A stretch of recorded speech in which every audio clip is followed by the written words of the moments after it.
Asian television head of নিউজের সাথে কথা বললাম, আপনাকে চিনেই না। এটা কি সচিবালয় থেকে দিছে? আমি এখনো যাইনি, আমার তো জানতে হবে যে সঠিক না এটা ভুল দিছে। আপনি যদি আপনার আইডি কার্ড এটা কি দিছে, এই কার্ডটা কোথায় পেলেন? এটা মাহবুব দিছে, মাহবুবকে ফোন দিছে। মাহবুবকে সে এখানে কি গণপ্রজাতন্ত্রী বাংলাদেশ সরকারের সে কে? সেটাই আমি তাকে ফোন দিচ্ছি, কথা বলি। এটা কাজ কি আসলে এই কার্ডটা? এটা ওই দিছে আমাকে, ওই করাই দিছে, আমার কাছ থেকে টাকা নিয়ে ওই করাই দিছে। হ্যাঁ, আপনি তো এই যে ওয়ার্ল্ড কার্ড নিয়ে ঘুরতেছেন, এটা তো সচিবালয় তথ্য অধিদপ্তর লেখা, তথ্য অধিদপ্তর আমি ফোন দিচ্ছি সচিবালয়। বাংলাদেশ সরকার কথা আপনি বাংলাদেশ সচিবালয়। আমি এটা জিজ্ঞেস করবো যে দেখেন আপনি এই কার্ডটা দিয়েছেন যে এটা আমার সাপোর্ট করবে, কিছুই করবে না। আপনি এবং কার্ড দিবে। ওই এশিয়ান টেলিভিশনের কার্ড দীর্ঘদিন কাজ করছি আমি এশিয়ান টেলিভিশনে। আপনি শুনেন, আপনি কার্ড না দেওয়ার আগে আপনি কিভাবে কার্ড ঝুলাইতেছেন?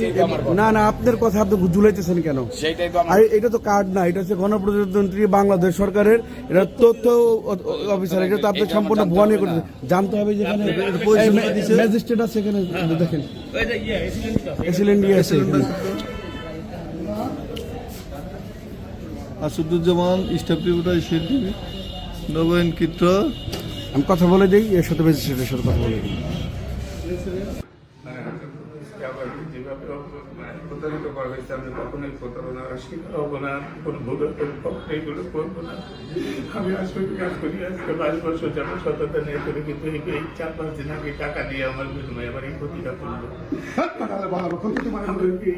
মাফ করে দেন আপনারা, আমি ভুল করেছি, আমার নেই করেছি স্যার।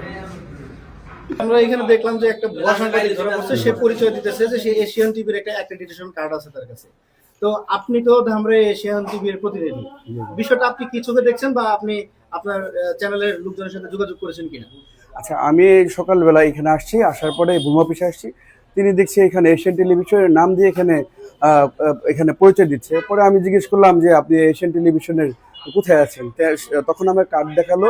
পরে আমি আমার অফিসের সাথে যোগাযোগ করলাম, হেড অফ নিউজের সাথে। তিনি বললো যে এই নামে কেউ নেই এবং তাকে ধরুন এবং ধরে আইন শৃঙ্খলা বাহিনীর হাতে তুলে দিন। পরবর্তীতে আমি তাকে এখানে ধরে আটক করেছি।